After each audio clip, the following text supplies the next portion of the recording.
নমস্কার।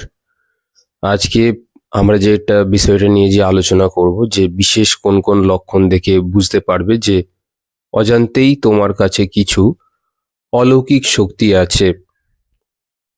তো বুঝতেই পারছো তোমরা যে যে লক্ষণগুলো বুঝবো এগুলো কিন্তু সবার কিন্তু হয় না বা সবার নেই।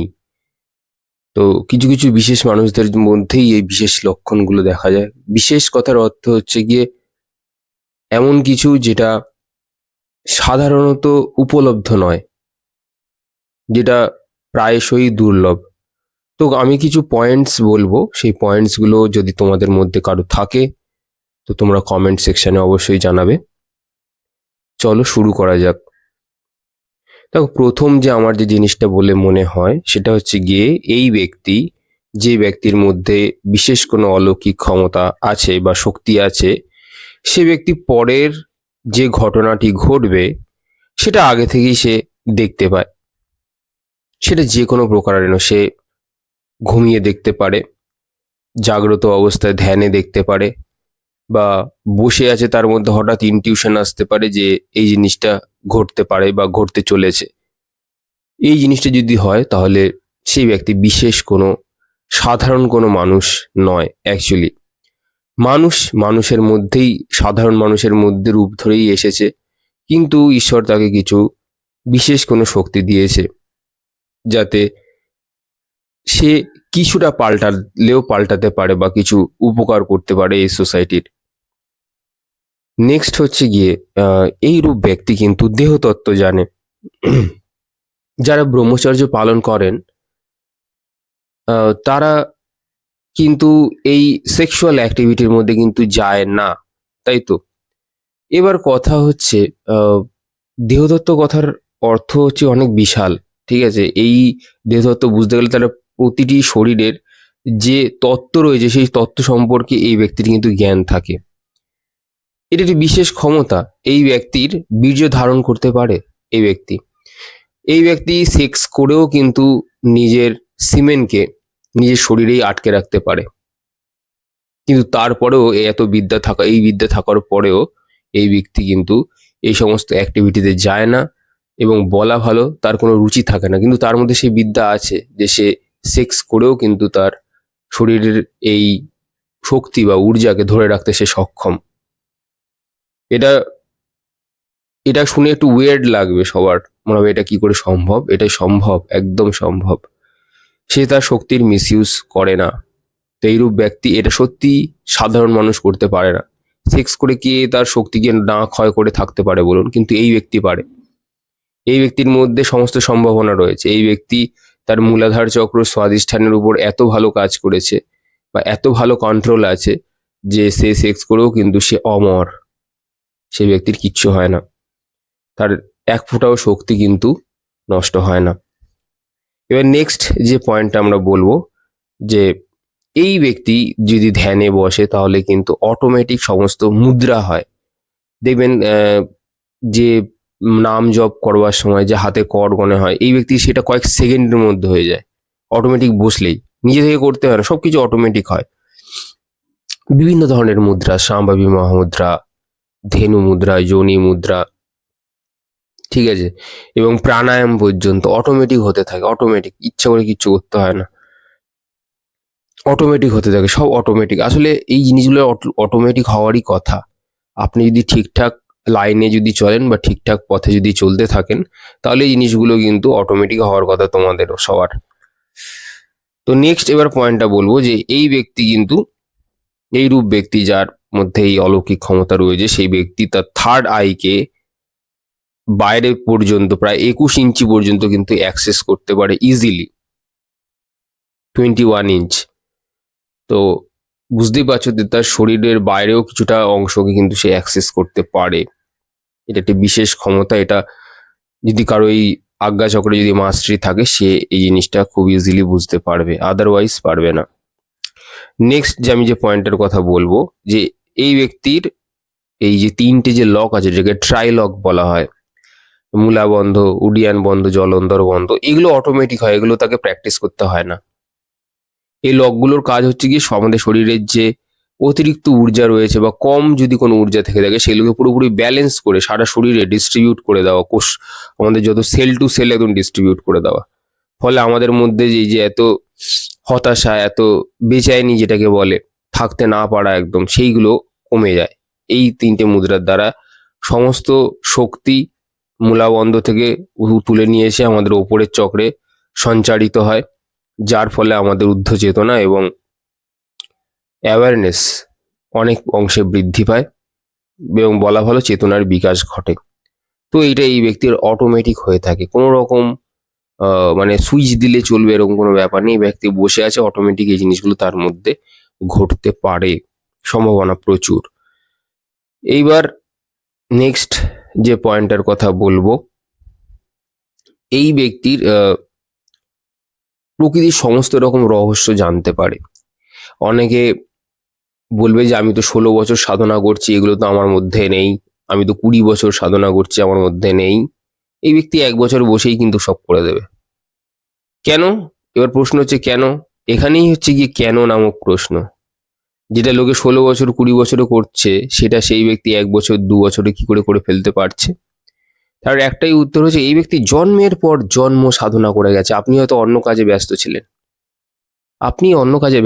আপনি বিয়ে করেছিলেন, বাচ্চা করেছিলেন, সংসার করেছিলেন।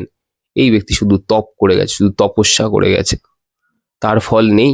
আপনি একটা কথা জেনে রাখবেন, আপনি যেখান থেকে শেষ করবেন সেখান থেকেই কিন্তু আবার শুরু হবে। হয়তো হতে পারে এইরূপ ব্যক্তি 100-র মধ্যে 90% হয়তো তার কমপ্লিট করে গেছে, জন্মের পর আবার জন্ম ধরে কমপ্লিট করেছে। আর আপনি 16 বছর ধরে প্র্যাকটিস, 20 বছর ধরে প্র্যাকটিস করে সেই সামান্যতম, তাও সেই ব্যক্তির ধারে কাছেও আসতে পারেননি। হতে পারে আপনি হয়তো 50% কমপ্লিট করেছেন। তো কি করে পারবেন তার কাছাকাছি যেতে? তার যে এক্সপিরিয়েন্স, আপনার এক্সপিরিয়েন্সের মধ্যে হেল অ্যান্ড হেভেন ডিফারেন্স। এই ব্যক্তি গুপ্ত বিদ্যার অধিকারী। একটু আগেই বলছিলাম যে ব্রহ্মচর্যের কথা, যেটা আমি বললাম, যে ব্যক্তি দেহতত্ত্ব জানে, এই ব্যক্তি তার ঊর্জাকে রক্ষা করতে পারে, একাই সে সামর্থ্য রাখে এবং সেক্স করেও সে এই ঊর্জাকে কিন্তু ক্ষয় না করবার মতন এই বিদ্যাও তার মধ্যে থাকে। তন্ত্রের মধ্যে এই সমস্ত বিদ্যা টিদ্যা থাকতো আগে, তো এখন সেগুলো খুব কম মানুষ জানে। তো যাই হোক, তো ওই ব্যক্তি এমন অনেক কিছু করতে পারে যার মধ্যে বিশেষ লক্ষণগুলো থাকে এবং সে সেটা 1 বছরের বা 2 বছরের মধ্যে কিন্তু সমস্ত প্রায় কিছু করতে পারে। নেক্সট হচ্ছে এইরূপ ব্যক্তির কিন্তু পূর্বজন্মের কথা কিন্তু মনে থাকবে। নতুন নতুন যারা শেখে তারা এগুলোকে ভণ্ডামি বলে, কিন্তু আমাদের হিন্দু শাস্ত্র আপনি যদি পড়েন, আপনি যদি হিন্দু শাস্ত্রের ধারক এবং বাহক হন, তাহলে আপনি দেখতে পাবেন যে আমাদের হিন্দু শাস্ত্রে কিন্তু গত জন্ম, পরজন্ম এবং পূর্বজন্মের কথা কিন্তু বহুবার সেগুলোকে নিয়ে ব্যাখ্যা করেছে। হিন্দু শাস্ত্রে যারা লিখেছে তারা কিন্তু মূর্খ ছিলেন না, তারা আমাদের থেকে অনেক বেশি সায়েন্টিফিক, অনেক বেশি কম্পিটেন্ট এবং অনেক বেশি চৌখস লোকজন ছিল এবং তারা সত্যিকারের সাধক ছিল। এখনকার অনেকেই অনেক রকম হয়, কিন্তু তারা তাদের থেকে অনেক লেভেল আপ টাইপের লোক ছিল। এবার কথা হচ্ছে কি করে পূর্বজন্মের কথা মনে থাকবে বলে আমি একটা অডিও করেছিলাম, সেখানে 2-4 জন ক্রিটিক্স করেছে। ক্রিটিক্স তো থাকবেই। তো আমি একটা কথা বলি যে আমরা আসলে আমাদের পার্সোনাল জীবনের, ধরুন আমি 20 বছর সাধনা করেছি কেউ একজন, আমি তো করিনি 20 বছর, আমার তো হয়নি, আমার মোটে এই 10-11 বছর হয়েছে। তো যারা আর কি 20 বছর ধরে যারা সাধনা করছে, তারা বলবে কই আমার তো এগুলো হয়নি, তুমি সব মিথ্যা কথা বলছো, ভণ্ডামি করছো। দেখুন, নিজের এক্সপিরিয়েন্স দিয়ে কোনো অন্যের জীবনের এক্সপিরিয়েন্সকে যাচাই করতে যাবেন না। হতে পারে আপনার জীবনের প্রচুর অশান্তি রয়েছে, অন্য কারোর জীবনে হয়তো তার হয়তো 1/4 রয়েছে, সে বুঝতে পারবে না আপনার কথা। বুঝতে পারলেন? ধরুন আপনার জীবনে 80% অশান্তি রয়েছে, কারোর জীবনে হয়তো 2% অশান্তি রয়েছে। অশান্তি তার জীবনে রয়েছে কিন্তু 2% রয়েছে। তা আপনার জীবনের এত অশান্তি সে বুঝতে পারবে না। তা আমাদের নিজেদের জীবনের যে এক্সপিরিয়েন্স গুলো আছে, পাশের মানুষটার জীবনের এক্সপিরিয়েন্স একই রকম হবে এটা কিন্তু একদমই নয়। প্রকৃতি প্রত্যেকটা মানুষকে আলাদা আলাদা করে তৈরি করেছে এবং প্রত্যেকটা মানুষের আলাদা আলাদা করে কার্মিক সাইকেল রয়েছে। সেই ব্যক্তি অন্য কিছু প্র্যাকটিস করে রেখেছে। যে ব্যক্তি ধরুন প্রচুর গান করেছিলেন, গত জন্ম তার গত জন্ম তার গত জন্ম ধরে প্র্যাকটিস করেছিলেন, একটা ছোট্ট দুধের শিশু, সে জাস্ট 5-6 বছর বয়স, তার গলায় এত ভালো সুর এলো কি করে? আমরা বুঝতে পারি না। কোনো গান টান না শিখে সে কি করে এত ভালো গান গাইতে পারছে? তার কারণ তার এই অধ্যাবসায়, তার প্র্যাকটিস, জন্মান্তরের প্র্যাকটিস, তাকে আর এই জন্মে এসে কিচ্ছু করতে হচ্ছে না, যা শুনছে করে দিচ্ছে। ভাবতে পেরেছেন? এবার আপনি তো বলবেন না 16 বছর 17 বছর তো আমি তো অনেক প্র্যাকটিস করেছি, আমার তো এরকম ভালো হতে পারে না। কি করে হবে? নিজের জীবনের এক্সপিরিয়েন্স অন্য লোকের জীবনের সাথে গিয়ে মেলাতে যাবেন না, ভুল পথে হাঁটবেন। অহংকারকে দূরে সরিয়ে রেখে যদি কোনো ছোট কেউ বা শিশু মধ্যে যদি বিশেষ কোনো লক্ষণ দেখেন এরকম, তাদেরকে সমাদর করুন। এরূপ ব্যক্তি কিন্তু খুব কম পৃথিবীতে। যাই হোক, অহংকারকে দূরে সরান, সমস্ত পূর্বজন্মের কথা এমনি মনে চলে আসবে। নেক্সট এবার বলি, এই ব্যক্তি কিন্তু অতি নিজেকে সামান্য বলে মনে করবে। এই যে বিশেষ লক্ষণ যে বলছি অলৌকিক শক্তি, তার মধ্যে এটাও একটা বড় শক্তি। এই ব্যক্তি নিজেকে কিছু মনে করে না। এই ব্যক্তি নিজেকে অতীব সামান্য তুচ্ছ বলে মনে করে। সে মনে করে যে আমি আজ আছি কাল নেই। তো এটা সবচেয়ে বড় লক্ষণ, নিজেকে অতি সামান্য ভাবা। কারণ নাহলে এখনকার বেশিরভাগ মানুষ এত অহংকারী হয়ে গেছে যে সব সময় তারা কম্পিটিশন, তুলনা করা, এই সব জিনিসগুলোকে নিয়ে তারা সমস্ত জায়গাতে করে।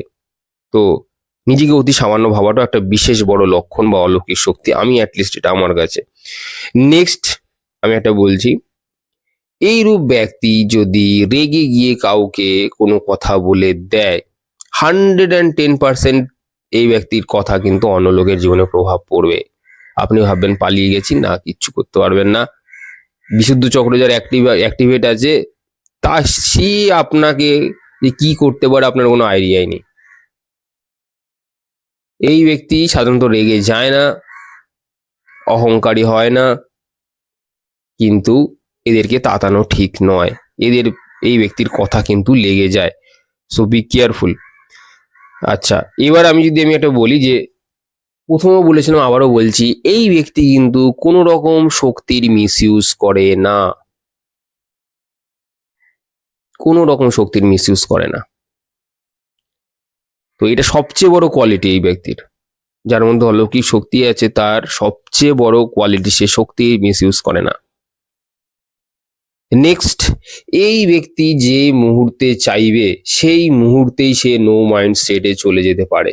যে মুহূর্তে চাইবে, সে যদি এখন মনে করে আমি এক্ষুনি চলে যাবো, সে চলে যেতে পারে নো মাইন্ড স্টেটে, যেটা সাধারণের পক্ষে সম্ভব না চট করে চলে যাওয়া। এই ব্যক্তি মুহূর্তের মধ্যে, সেকেন্ডের মধ্যে চলে যেতে পারে। যদি এরকম কাউকে দেখে থাকেন জীবনে, তো তাকে আদর করুন, তাকে সম্মান করুন, এই ব্যক্তির কাছ থেকে শিখুন কি কি আছে প্রকৃতির রহস্য। আমরা আসলে অহংকারের জন্য শিখতে পারি না, এরূপ ব্যক্তি পৃথিবীতে খুব দুর্লভ। আছে, এরকম ব্যক্তি রয়েছে, আমাদের চারপাশেই রয়েছে, তাদেরকে আমাদেরকে খুঁজে বার করতে হবে। খুব আমি তো খুব সম্মান করি যারা এরকম স্পিরিচুয়াল পথে হেঁটে, এবং তাদের এত গুণ। লোকে শুধু টাকা পয়সার গুণ দেখে, আমি তো শুধু আত্মিক গুণ দেখি, যে এই ব্যক্তি কত শক্তিশালী, এই ব্যক্তি কি কি এমন কাজ করেছে যার ফলে তার এই রকম মনের এত শক্তি, এত মানে অদ্ভুত শক্তি, এটা আমি না দেখে আপনাকে বলছি না। নেক্সট হচ্ছে কি, এই ব্যক্তি সব কম্পিটিশনের ঊর্ধ্বে, কোনো কম্পিটিশনে যায় না। ও নিজেই একটি কম্পিটিশন, লোকে ওর মতন হওয়ার চেষ্টা করে, পারে না, বুঝেছেন, পারে না। আহ, কিছু কি বলবো, এগুলো এমন একটা ক্ষমতা ঈশ্বর ওকে দিয়েছে, বলা ভালো হচ্ছে কি, ও একসময় প্র্যাকটিস করে এসছে সেগুলো, সেই জন্য আজকে হয়তো ওর এরকম জিনিসপত্র হচ্ছে, ওর মধ্যে এই সমস্ত লক্ষণগুলো দেখা গেছে। তো কোনো কম্পিটিশনের ঊর্ধ্বে, আপনি এদেরকে কম্পিট করতে পারবেন না, পয়সা দিয়ে পারবেন না, কোনো কিছু দিয়েই পারবেন না। কারণ ও যাবেই না কম্পিটিশন, ও মনেই করে না নিজেকে কম্পিটিটর। আপনারা তো কম্পিটিটর বলে নিজেকে ভাবছেন, তাই জন্য এটা বলছেন, ওটা বলছেন, সেটা বলছেন। ও কম্পিটিটর বলেই নিজেকে ভাবে না, কোনো উত্তরই দেবে না, চলে যাবে, যেটাকে বলে পাত্তা না দেওয়া। ওর এই সমস্ততে কিচ্ছু যায় আসে না এইরূপ ব্যক্তির। নেক্সট হচ্ছে এইরূপ ব্যক্তি না সাকার এবং নিরাকারের ভেদ ইজিলি বুঝতে পারে। কিছু মানুষ পারে না বুঝতে, এই নিয়ে লড়াই চলতে থাকে, সে সাকার কি নিরাকার, সারা জীবন লড়তে থাকলো। এই ব্যক্তি কি সাকার কি নিরাকার, এইগুলোর ভেদ ইজিলি বুঝতে পারে, এবং কোনটা থেকে কি সৃষ্টি হয়েছে, আবার সাকারের কি গুরুত্ব আছে, নিরাকারের কি গুরুত্ব আছে, এগুলোর মধ্যে কিন্তু তাকে গুলিয়ে দিতে কেউ পারবে না। সে দুজনকেই কিন্তু দণ্ডবত প্রণাম করে, সাকারকেও দণ্ডবত প্রণাম করে, নিরাকারকেও দণ্ডবত প্রণাম করে। কেন করে এই ব্যক্তি খুব ভালো জানে। সে জানে কোনটার কি ভ্যালুস আছে। সে দ্বৈত অদ্বৈত সম্বন্ধে আহ তার ধারণা আছে। তো যাই হোক, এবার নেক্সট যে আমি যে পয়েন্টটা বলবো, এই ব্যক্তির ধীরে ধীরে সমস্ত জিজ্ঞাসা শেষ হয়ে আসে। এই রূপ ব্যক্তিকে বিশেষ প্রশ্ন করে না এই ব্যক্তি। কি প্রশ্ন করবে? ও নিজের জীবনে যেরকম ভাবে রয়েছিল বা থাকে, নো মাইন্ড স্টেটে থাকে, ওর কাছে এমনি সমস্ত কিছু উত্তর আছে। সমস্ত জিজ্ঞাসা মোটামুটি এই ব্যক্তির শেষ হয়ে আসে, বা বলা হলো সে জিজ্ঞাসা করে না, এই ব্যক্তি চুপই থাকে। যার এমনি বিশুদ্ধ চক্র অ্যাক্টিভেট আছে, সে এমনি বেশি কথা বলে না, বেশি প্রশ্ন আদি এসব কিছু করে না। এটা তার গুণ, এগুলো তার কোয়ালিটি। এগুলো কিছু অলৌকিক শক্তির কম নয়, থেকে কিছু কম নয়। এবার যে নেক্সট যে আমি যে জিনিসটা বলবো, এই ব্যক্তি হিংসা ঝুট ঝামেলা থেকেও দূরে থাকে। তার এসবের কোনো প্রয়োজন নেই। হিংসা থেকেও শত হাত দূরে থাকে এই ব্যক্তি। এবার নেক্সট আরেকটা পয়েন্ট যদি বলি, যে এই ব্যক্তি কিছু চাইলে 110% প্রকৃতি থেকে পায়। মজার বিষয় হলো ব্যক্তি চাইই না। মজার বিষয়টা হলো এইখানেই, ক্যাচ হচ্ছে এখানেই, যে এই ব্যক্তি প্রকৃতি থেকে কিছুই চায় না। তা কিচ্ছু যায় আসে না আর, শেষ। সে একদম গুটিয়ে নিয়েছে। এই যে বলেন, এটাকে বলে না লাটাই গোটাচ্ছে।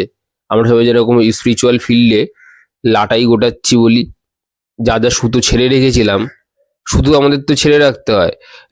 রিলেশনশিপের সুতো, কাজ বাজে যাচ্ছে সেটা সুতো, লোককে টিটকারি করছি সেটা সুতো, হ্যাঁ, তারপরে হচ্ছে গিয়ে লোককে কি করে ডমিনেট করবো বা শাসন করবো সেটার সুতো।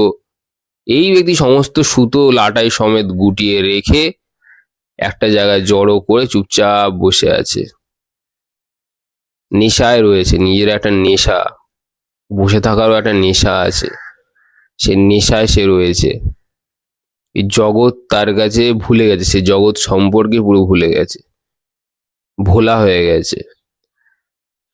নেক্সট যে পয়েন্টটা বলবো, এই ব্যক্তি সবসময় জাগ্রত অবস্থায় থাকে, খুব ছেলে মানুষ হয়, খুব সরল প্রকৃতির হয়, পাপ বুদ্ধি নেই, কাউকে ছোট করে না, নিজেকে শ্রেষ্ঠ প্রমাণ করার কোনো চেষ্টা করে না, কারণ ওর তো দরকারই নেই। এই সমস্ত জিনিসপত্র এই ছেলেটির বা মেয়েটি যার মধ্যে থাকবে, বুঝবেন যে বিশেষ কেউ, খুব মানে খুব কম মানুষের মধ্যে এত ভালো গুণাবলী এবং কোয়ালিটিস থাকে। কি আর বলবো, যদি কোনো সময় দেখা হয় আপনাদের সাথে এরকম লোকের, এদের সাথে ভালোভাবে টাইম স্পেন্ড করুন। পাবেন না এরকম ব্যক্তির কাছে যে জ্ঞান আছে, এই ব্যক্তির জ্ঞান দুর্লভ। আর সেই ব্যক্তি কিন্তু সমাজের থেকে সবসময় দূরে চলে যাবে এরকম কোনো কথা নেই। সে সমাজের মধ্যেই রয়েছে এক অজানা মানুষ হয়ে, কিন্তু আপনি তাকে তুচ্ছ তাচ্ছিল্য করে যাচ্ছেন দিনের পর দিন। সে কিছুই বলে না। আপনার খালি মনে হয় যে কিছুই বলে না কেন? বলে না কারণ প্রকৃতি তাকে যে জ্ঞানটা দিয়েছে, সেই জ্ঞান চক্ষু তার সবসময় খোলা থাকে। সে জানে কি হচ্ছে না হচ্ছে, জগৎ সম্পর্কে তার আইডিয়া থাকে। এবার কথা হচ্ছে, আমাদের মতন কিছু ছোট মানুষরা তাদেরকে তুচ্ছ তাচ্ছিল্য ইয়ার্কি ঠাট্টা করে তাদের কাছ থেকে যে ভালো জিনিসটা আমাদের শেখার থাকবে, সেটা কিন্তু আমরা শিখছি না। আমরা এখানে অহংকার দেখাতে চলে আসছি, যে আমার এত বছর আমি সাধনা করেছি, আমি এতগুলো মালা জপ করছি, আমি এতগুলো, মানে এটাকে বলে স্পিরিচুয়াল অহংকার, বুঝেছেন? এটাকে আধ্যাত্মিক অহংকার বলে। প্রচুর ছোট মনের অহংকার, ছোট মনের পরিচয়, এটারও শাস্তি হয়। অহংকার করবেন না। পৃথিবীতে সব সম্ভব। প্রকৃতি মা যা দিয়েছেন, অনেক দিয়েছেন, ঢেলে ঢেলে দিয়েছেন। ওনার অহংকার করার কথা, কিন্তু যার অহংকার করার কথা সে কোনো অহংকার কিছু করছে না। ছোট ছোট জিনিস পেয়ে গিয়ে মানুষ অনেক বেশি কথা বলে বা বড়, নিজেকে বড় মনে করে, ফলে এই অহংকার জাগ্রত হয়। এগুলোর থেকে নিজেকে বাঁচান, না হলে স্পিরিচুয়ালিটিতে উন্নতি করতে পারবেন না। আর এরকম লোককে দেখতে পেলে একটু সঙ্গ করবেন তার, তার কিছু কিছু কথা শুনবেন, কারণ মানুষের শরীরে এসেছে তো অনেক ভুলভ্রান্তি তার হবে, কিন্তু তার মধ্যে হয়তো দেখা যাবে দুটো ভুলভ্রান্তি আছে, একশোর মধ্যে 98টাই তার ভালো গুণ আছে। তো ভালো গুণগুলো দেখুন। স্বয়ং অবতারও যদি মনুষ্যরূপে আপনার কাছে আসে, আপনি তারও ভুল ধরবেন। তো এটাই মানুষের মানে হিউম্যান সাইকোলজি, এটাই লোকের খুঁত খুঁজে বার করা। বাকি যে 90টা ভালো আছে সেটা আপনারা দেখতে পাবেন না, বা আমরা দেখতে পাই না, বলা ভালো। আচ্ছা, নেক্সট যে পয়েন্টটা, এই ব্যক্তি জাজ করে না অন্যকে নিজের এক্সপিরিয়েন্স দিয়ে, কিচ্ছু জাজ ফাজ কিচ্ছু করে না। সে মনে করে কি আমার প্রকৃতিমা প্রত্যেকটা মানুষকে যত্ন করে বানিয়েছে, সে তার তার মতন হয়েছে, তাই ব্যক্তি বেশি মেলামেশাও করে না, জাজ করার তো কোনো প্রশ্নই নেই। নেক্সট হচ্ছে গিয়ে লোকের ভুল খুঁজে খুঁজে বার করে না এই ব্যক্তি। এই বিশেষ ব্যক্তি লোকের ভুল দেখে না, সে তার কাছে ভুল ঠিক বলে কোনো কথা নেই, সবকিছু প্রকৃতির খেলা চলছে, নিজেও একটি রোল প্লে করছে, এটাই শুধু মনে করে। সবসময় সে অ্যাওয়্যার থাকে, বললাম না, সে যেটা চরিত্রে অভিনয় করছে কোনো কিছুই সত্যি নয়, সে একটা সিনেমা পেয়েছে, সেখানে সে অ্যাক্টিং করছে, এটা মনে করেই তার গোটা জীবনটা চালিয়ে দেয়। তো এই সমস্ত গুণগুলো যদি দেখেন বা এগুলো যদি থাকে কারোর মধ্যে, সেই ব্যক্তি কিন্তু মানে বিশেষ কোনো ব্যক্তি, বা বলা চলে কোনো অলৌকিক ক্ষমতা সম্পন্ন ব্যক্তির থেকেও কিছু কম না। এগুলো তার মধ্যে থাকে, এবং আরো কিছু কিছু গুণ থাকে যেগুলো তার মধ্যে, ধরুন ধরুন মেঘ, খুব প্রচুর পরিমাণে বৃষ্টি হচ্ছে, সে ধরুন বাইরে যাবে, সে যদি প্রার্থনা করে প্রকৃতিকে যে প্রকৃতিমা আমাকে একটুখানি বৃষ্টিটা একটু থামিয়ে দাও, আমি একটু রাস্তাটা পার হয়ে যাই, বৃষ্টি কিন্তু থামবে সেই সময়ের জন্য। প্রকৃতি এই ব্যক্তির কথা শোনে, আপনাদের কথা শুনবে কিনা জানি না, আমার কথা শুনবে কিনা জানি না, কিন্তু এই ব্যক্তি যদি বলে প্রকৃতিকে একটু বৃষ্টিটা থামাও, আমি একটু পার হয়ে যাই, তারপর তুমি আবার তোমার কাজ করো, প্রকৃতি বৃষ্টি থামাবেই, 110% থামাবে। কারণ এই ব্যক্তির মধ্যে প্রকৃতির মধ্যে আর কোনো পার্থক্য থাকে না, এত ভালো কোয়ালিটি, সব মিলেমিশে একাকার হয়ে যায় প্রকৃতির সাথে, এর সত্তা প্রকৃতির সত্তার সাথে কোনো তফাৎ থাকে না। বুঝতে পেরেছেন? এবং আরো অনেক কিছু এরকম হয়, এই ব্যক্তির প্রার্থনাতে খুব শক্তি থাকে, যে শক্তি দিয়ে ব্যক্তি অনেক কিছুই করতে পারে, কিন্তু চায় না, খুব দরকার না হলে সে প্রার্থনা করে না, সে চুপচাপ বসেই থাকে। তো ভালো লাগলো আশা করি আপনাদেরকে, আপনারাও কমেন্ট বক্সে জানাবেন যে আপনাদের কিরকম লাগলো আজকের এপিসোডটা। আজকে আসি, সবাই ভালো থাকবেন।